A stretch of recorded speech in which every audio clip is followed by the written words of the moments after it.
Hello everyone, this is Menz here. I'm going to be playing the WZ-111 Model 1-4, the Tier 9 Chinese heavy tank here. Now, this is going to showcase three matches across, across the board with the WZ-111 1-4. Each match, you're going to have two Mastery Badge First Class matches and one Ace Tanker match. Kind of different maps showcasing what this tank can do. Just like a quick little breakdown about the tank, more or less the WZ-111 1-4 at Tier 9. It's probably most comparable to the T10 Heavy, and just looking at the tanks at like kind of a broad scope, the WZ has a little bit higher alpha. It does 490 damage instead of 440, and it trades a little bit of armor across the front, specifically on its lower plate, because the upper plates are comparable. The WZ is a little bit less armored than the T10 Heavy on upper plate. It trades a little bit of that for a little bit more mobility. Even though it doesn't have as much power to weight ratio as the T10, it's a little bit less. It does have better terrain resistance, except for in soft ground like marsh, water, stuff like that, to where it does maneuver a little bit better than the T10. Let's get going here. For Carlisle here on defense, this tank, the armor, like I said, it is a little bit less than the T10, so I actually consider it a little bit bad for a Tier 10 Heavy. Most things can penetrate your upper plate at Tier 9 and 10. Your lower plate's extremely weak. One good thing is your turret is very strong. Even though the hatches here, comparing them to a T10, they're a lot larger, they are stronger as far as effective armor value goes, but they are, a tad weak if people are hitting you on any flat section and not at the edges where they tend to bounce off a little bit. Now, gun depression on this tank is worth noting. It's not exactly the best. It's only 5 degrees. It does have good gun elevation, surprisingly better than a T10. It has 23 compared to 15. And I'm also going to kind of compare it to a Conqueror as well, since, all three of these tanks are fairly mobile with, decent armor, not the best armor at Tier 9, but fairly good. But the speed of this tank allows me to get up here very quickly and safely. And being top tier, a lot of times, you play this tank, not like a medium, I would say, but you're going to play it more in an active role than you would a different Tier 9 Heavy. Now, I decided to engage the WZ-132 here because there are 3 SPGs, and if I let him kind of stay out here, they have very good shots on me. Fortunately, I set him on fire with my second shot, which that is a perk of having a 130mm gun compared to 122 on the T10 or 120 on the Conqueror. You do have more module damage. It's not the easiest to deduce how much you're going to do to a specific tank or the chances of actually damaging it, but it's 180 for the WZ-111 and only 165 for the Conqueror and the T10. That little bit of a difference does make setting tanks on fire, ammo racking them stuff pretty noticeable in the WZ though. Now, I am against a T10 here. We're on pretty equal ground. I can get RD'd here, I have to keep in mind, but I'm basically trying to spot for my team the best I can here, because if these two guys get spotted, we're kind of in trouble. Most of the enemies are in the south, so once I get an advantage here, like I don't want to push into tanks here because my armor definitely won't do me any favors. The best I can do here is try to look for an advantage, and once I get that, then I kind of pounce and use the good gun and mobility to my advantage, much like a medium tank. This thing, I think you're going to play it more as a medium than a heavy a lot of times.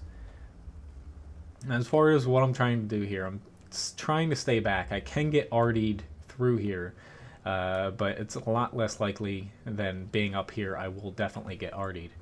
And if I move up here, I start taking damage here, which I am using the free camera in a replay for those of you who think I use an aimbot. That's why I'm able to move my screen around independent of where I was aiming on the replay. But anyway, I get myself on a point here where backing up, I can take damage, so I can't exactly move too far out of here. Now, I am opening myself up to getting SPG'd, but still, I'm waiting for an opening. You can kind of peek out in this a little bit because this part of your armor is fairly strong, and you know they're going to bounce off of it. It's not going to make you immune, but it definitely, it definitely helps out. And I take a little bit of a shot there. That most likely was an HE round. But talking about, if I was facing off against, say, a T10 FV-4202 Ferdinand, just facing off against a T10 heavy, the guns, they're pretty comparable. Like DPM-wise, you lose out about 40 damage per minute, which isn't that much. They're virtually identical. But the tank gun on this, having 50 more damage per shot, is much more valuable than having a slightly higher DPM because, most times you don't actually achieve the raw DPM values because you're not going to be firing every single time you reload instantaneously. Now, penetration-wise, you have 244 pen. I was gonna say only, but that's it's pretty good for a tier 9. And your heat pen is the same as the T10. I believe it's 330, 320, something like that. But the T10 does have 258 millimeters of penetration. That can pretty much go through the entire front of your tank, minus the turret front and the very edges of your cupolas where they're heavily angled. But even, on the upper plate, he can pen you with a about average roll on his standard round. So you got to keep that in mind. Now let's get back here. We're basically tied with the enemy, but we have no tanks in the south. So I start basically turning it up a notch a little bit. I still have my HP. Fortunately, I let the enemies kind of make the mistakes for me. And because of that, they lost a lot of HP. It helps that they start backing up because the T-37 pounced. But it's better to let enemies make the mistakes and draw them into fire than it is for you to push out early on into them because you're just pushing into, 15, 14 other people if you're just pushing into one tank. Let them make the mistakes and hopefully they lose the HP to where, even though you're in a tank with minimal armor, you're capable of taking a few shots with your HP. Helps that this Ferdinand was chucking HE at me. He might have been doing that because he didn't have the best shots, but it definitely helps out. Now, I didn't really realize at this point that there weren't SPGs. That's why I was backing up, because pushing into the Ferdinand was more risky if there were still 3 SPGs than, me backing up there. But I still see that there's tanks moving up here onto our SPGs and our couple TDs back here. But getting this Ferdy out will basically let me cross off this side. And fortunately for me, he was running away. I do track him here, and I potentially am going to take another shot here. But he still continues to run away from me, which, awesome. Now this is where the speed of the WZ comes into play. I'm all the way on this side of the map. If I was in a T10, say like a Conqueror, it'd be a little bit harder for me to get to the other side, which, fortunately I'm able to just zip over there. Now, the V range on this, is very good. I have optics on this. You're easily going to max it out. And, being tier 9 heavies, typically they have pretty good V range. But it just further emphasizes, like, I treat this kind of like a larger T-54 with higher alpha. Mobility is similar, like you're a little bit slower, but armor is pretty comparable. Gun depression, comparable for the tank. You do have a turret that's slightly further towards the front of your tank than a T-54. But more or less, this tank, you definitely want to play it like a heavy medium. It's like, fortunately, I'm able to get off quite a bit of damage this match.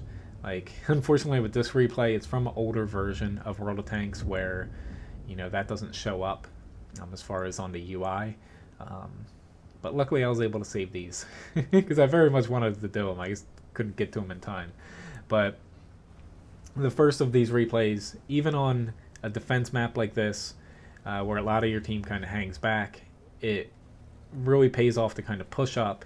And even though, like I say, it's more like a heavy medium than a heavy, you're still able with your HP and the bit of armor that you have to get into spots that really, you know, allow you to hold that ground. But you always want to pick places where you're going to cause a lot of damage to the enemy with them pushing into you. Fortunately, we clean up this side. They weren't really able to capitalize on winning in the south. The end screens here, though, starting out, you know, we have a Mastery Badge First Class here. This is one of my earlier matches in the WZ. And then most amount of damage on my team, their T30. He did a very damn good job. But unfortunately for him, it is a team game. And then finally, with the end screen here, you know, I get a pretty good amount of assist damage. Fortunately for me, you know, I had some backup behind me. Just let me open up this next replay now. And I do 3,200 damage. This thing really racks up damage. I only penetrate 7 shots, which I say only, but, you know, with a 490 damage gun, you can really rack damage up fairly quickly, especially if you get a couple high rolls thrown in there. You know, if you get lucky with the high rolls, you can basically have a, you know, a TD gun with higher alpha. But, you know, having the higher alpha definitely helps with low rolls because, you know, you're sitting around 400 instead of, if you have a 400 alpha gun, you're sitting, you know, in the low 300s. All right, but aside from that, you know, this thing does make a decent amount of credits because oftentimes you don't need to use a lot of your heat rounds. Even though the penetration is lower than some other tier 9 heavies, you know, and accuracy is a little bit worse, like 0.38 compared to 0.36 on the T10 and 0.32 on the Conqueror. You know, it still works, the standard AP. I tend to switch the heat when I'm against 9s or heavily armored tier 9s like the VK4502B or say like an E75 that's angled, stuff like that. All right, so moving on to the next match here. You know, kind of similar as far as the map is going to shake out here. Now this match ends up being an ace tanker match with a high caliber metal tied onto that. Now, you know, first with Carlisle and now with Redshire here, you have two maps where, you know, since this doesn't have the best gun depression nor armor, you would kind of think, you know, these maps are tough to play this on. I actually find it's kind of the opposite. I like playing, you know, this tank on these maps because compared to, say, another heavy tank like an E75 or that VK4502B, you're not reliant upon your armor as much, and you can use that mobility and gun, and you really just have to worry about your gun depression most of the time, which you can make work since your turret is situated and your gun is, you know, it's sticking out over your upper plate. Your gun depression feels better than you would think, and you can even like angle a little bit and stick your gun off to the side, and it's just, you know, it definitely feels better than other Chinese tanks. Like comparing it to the next tank in this line, the 113, the WZ feels like it has a lot better gun depression, even though they have the same, because the 113's turret is situated a little bit further back than the front of the tank. Now, being a top tier, I decided to go kind of down the heavy alley here. Like I didn't know where I wanted to go to initially because I usually like fighting on this side with a tank like the WZ, but more or less going here, being a top tier, kind of makes sense for me. Now this match, kind of the same thing. Like I do a little under 4,000 damage. A bit of it comes at range, but I also assist with almost 3,000 damage. This is a tank where you have good mobility, good view range if you put optics on it. You're really able to kind of fill that medium tank role in a way where you're doing a little bit of everything rather than just, you know, plowing forward and tanking damage and slugging it out, you have options available to you. And with the high alpha gun, I almost wish that the 113 had this still. It had it before it was released when they were testing it on the test server, and then they pulled it at the last minute for some reason. Because even though you lack a little bit of armor, 490 damage gun, you know, kind of makes up for that sometimes. Now I take a stupid shot there on the M103. I basically pull in front of him. I take another stupid shot and another one there. So I already lost a lot of my HP, and I think I might have gotten one shot off so far. I really hate that, you know, this is an older version, so it doesn't show, you know, how much damage that you've done, because I don't use mods.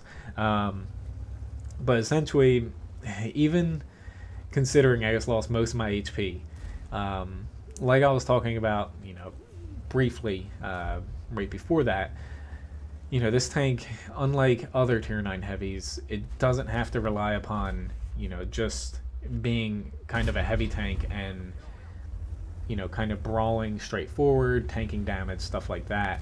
You can actually utilize the gun a lot better and the mobility. Now at this point, you know, I'm stuck kind of brawling here. You know, Graham's doing a good job kind of facing off against M103, and I'm trying my best to keep these guys off of him here. Let's switch to my view here. I was using the free cam option earlier, but essentially here they have one SPG, but I'm not terribly concerned about them right now, considering we haven't gotten hit yet. Now I swap over to heat because with that Yag Tiger, you know, at this point I'd like the win, and even though we're ahead, it would be very nice not to have a close fight. So swapping over to heat will let me cover up a little bit of the gun depression. Even though I said it feels nice, it's still 5 degrees of gun depression. So, you know, having that heat definitely helps out a bit, because I don't need to go across as much as the hill to be able to get a shot on a piece of armor that I know my heat can pen, but my AP wouldn't have been able to. Now at this point, I haven't done much damage so far. I got a decent amount of assist damage from spotting right off the bat, and you know, at this point it's kind of looking like a run-of-the-mill match. But fortunately for me, you know, my speed, I'm able to dart out here a bit and, you know, line up my first shot here, and fortunately I hit it. I do still have heat rounds. Like, I don't need them at this point. I just honestly forgot to switch off of them, but it doesn't help, or it doesn't hurt, I should say. It's just against a Scorpion G, definitely did not need heat. But I'm fairly sure I was live streaming at this point, and sometimes I kind of forget to, you know, swap back to regular Alpha Premium.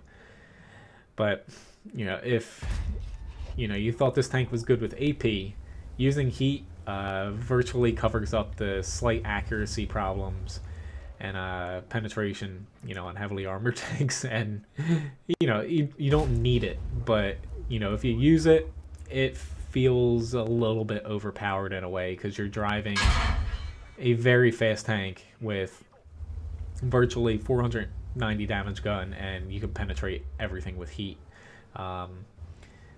You know, it definitely helps. You know, like basically my allies here are pushing up, but even though I keep stopping shooting and they've more or less kept pushing up, the speed on this thing, I can't stress it enough. It's very good for a heavy, to where it allows you to get back into the fold very quickly, reposition yourself, and essentially, you know, helps you with the assist damage that you can rack up on this thing. On maps like this, and even Karalaya, where they're a little bit more open, and you can really spot things by being able to zip up to the front real quick, pull back, kind of push and pull. Finally, I, you know, realized that, hey, I don't need heat rounds here. But fortunately for us, this turned out to be, you know, a pretty quick match. Like, it's a good thing, because I decided to go over to the heavy side. Had I not went over there, we might have had some problems, and, you know, if we had lost that, it would have been hard to, you know, fight that group of tanks over there afterwards. But you know, this is a good indication you can, you know, you can be a heavy tank. I took a lot of shots in the beginning and lost a lot of HP. It does not work in that sense, but you can definitely mesh in and kind of poke out, take, you know, take smart shots where you're not pushing out and getting no damage off and taking a lot in return. That, you know, it doesn't work in that regard. Like if you come across, you know, tanks and you have to brawl every match, in this thing, you should try to switch it up a little bit. You know, when your team needs it, like in this case, because initially I usually don't head there, but being top tier and a heavy, you have to suck it up and do it. Like even if I was in like a tier 9 medium, I might have went over there anyway, because, you know, if you lose that spot, you know, you're at a pretty big disadvantage from a, you know, tank number wise. But, you know, it's just something where this tank, it's just like a jack of all trades in a way, but I unfortunately just barely miss him. But it definitely, it's just, as you can tell, this is probably one of my more favorite tanks to play, you know, recently. It just, you know, has enough of a heavy tank to be able to fight like one from time to time. It's enough like a medium. You know, it has the high alpha. It has comparable DPM to other heavy tanks. But, you know, definitely does have a little bit of downsides. Alright, so we finally killed that tank there. And let's get into the recaps here. So we got a mastery badge, first class here. And, you know, high caliber award. Just trying to pull up the final replay in the bunch here. There we go. And, you know, pretty much easiest, most amount of damage that you can get in a tier 9 heavy at times is with this gun, because of the alpha. And, you know, I didn't even think initially that I even was close to 4,000, but it just kind of sneaks up on you sometimes, and, you know, you're like, holy shit, I did that amount of damage. Alright, there we go. Got the other replay up. And then finally, you know, the final recap here. You know, I made credits. Even without the personal reserve, I would have made credits here. But I did use a bit of heat rounds. Hitting heat rounds, if you have a premium account, you do not lose money though, because of the higher alpha per shot. If you do miss them though, they are pretty damn expensive, but hitting them at least, you're not losing money, which is a nice little feature of this tank until they rebalance them. But outside of that, I assisted with nearly 3,000 damage. You know, this thing can, you know, in a pinch, function like a medium tank and kind of spot for your team, because it's just quick enough to be able to zip around and hopefully they don't hit your hull. Speaking about the armor though, moving on to this match here, the final match here on Highway, essentially your hull armor on this tank, your lower glacis is very weak on this. It's much weaker than even say the T10. Pretty much anything you're going to come across is going to be able to penetrate you. Tier 7s might bounce off sometimes, but most of the time 7s can go through this unless it's you know, very very angled here, but that does make your upper hull somewhat weak. As far as your upper glacis goes, you know, it's over 200 millimeters of effective armor. So it will protect you against tier 7s unless they're throwing premium rounds at you. Tier 8s, you might get a few bounces off of them. Essentially, it's weakest in the center of the tank, gets stronger towards the edges, and also this lower little part here. But mainly this part's very weak for enemies shooting at you, and, you know, most shots hitting center mass. That's not a good thing. But, you know, it is weak enough to where tier 9s, tier 10s, tier 8s will be able to punch through it pretty easily. You know, even though they have the lower plate, they can go through anyway. The turret front is mostly, you know, immune to shots, and the cupolas are stronger than the T10s. However, they are larger, and they're still not strong enough to bounce, you know, tier 8 and up shots. One thing I do like to do in this sometimes is, since the armor is not exactly the best, poking around corners, the front of your tank essentially isn't that large from the front of your gun sticking out on your turret. So sometimes you can actually peek around corners. Yes, it's going to make this weak, but you're going to kind of over angle a little bit, and more or less you're going to present a shot where this is much stronger and can bounce some shots. This is immune to shots, as well as your turret and right underneath the turret here. And really, it does leave, a part of your tank that's still weak, but at least it gives you a fighting chance to bounce things.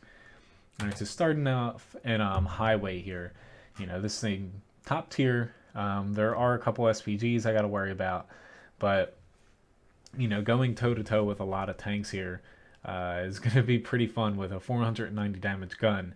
And one thing that, I mentioned earlier as far as module damage goes, since this is a larger caliber gun than, say, the T10s, the Conqueror, and quite a few other heavies around this tier, and even at tier 10, it does a pinch more module damage per shot than other tanks, and it's pretty noticeable. It's high enough to where you can actually get, with your first shot hit on a tank in a specific area, you can detonate tanks, you can cause fires, you can basically cause critical hits. Even, if you add Deadeye to it, it will even improve it further. But shooting 7s, 8s, and even 9s, you can damage quite a few modules just in one shot, and even some 10s too. But essentially, here on highway, using the good speed on this to get out quick. We have a lot of people over on the other side, and we have 4 of us over here. But with myself and Graham, the tier 9s over here, we're in a pretty good spot to, basically either get swarmed and killed or rack up a bunch of damage and kind of push through them, kind of like what's about to happen.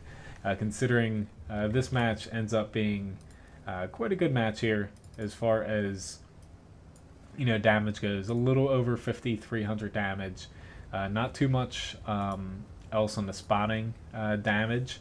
I kind of gobble up all the damage that's going to be presented to me here.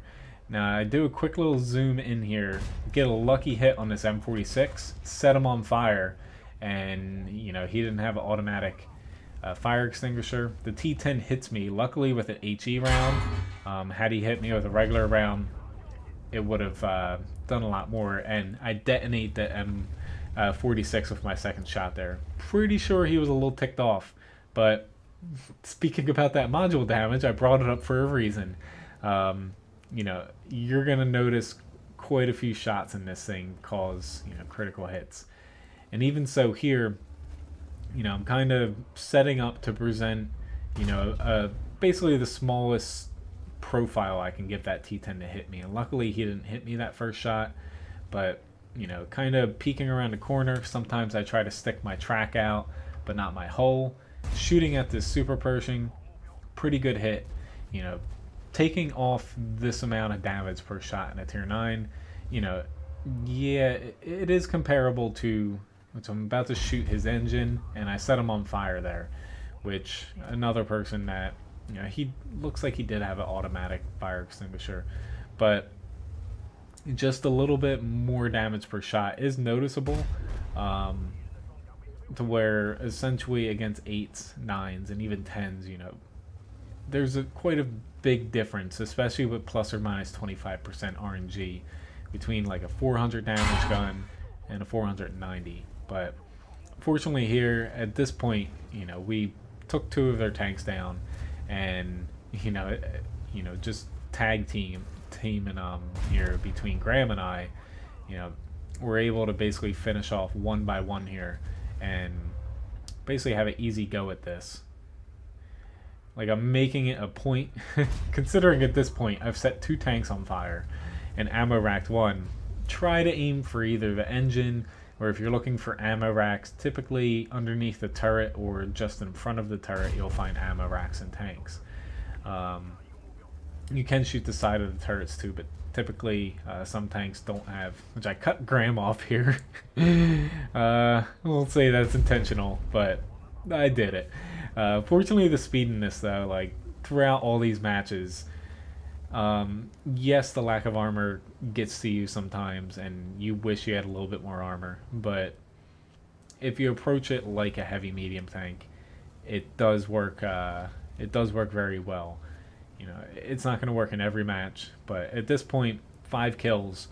Unfortunately, since this is a older version of World of Tanks, it doesn't show the amount of damage I use because I don't use mods, but you know, at this point, kind of cruising ahead here, and it is good for situations like this where you're not going to be, you know, stuck in the back. Say if you're in like a VK 4502B,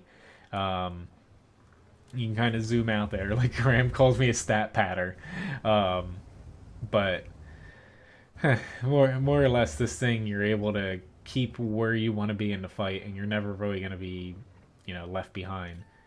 Decided to take Artie out there. That was an easy, you know, kill to get my 6th kill there and kind of clinch the top gun.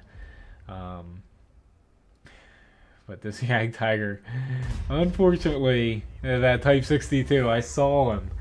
I didn't register it. I was live streaming at the time, and yeah, I killed him.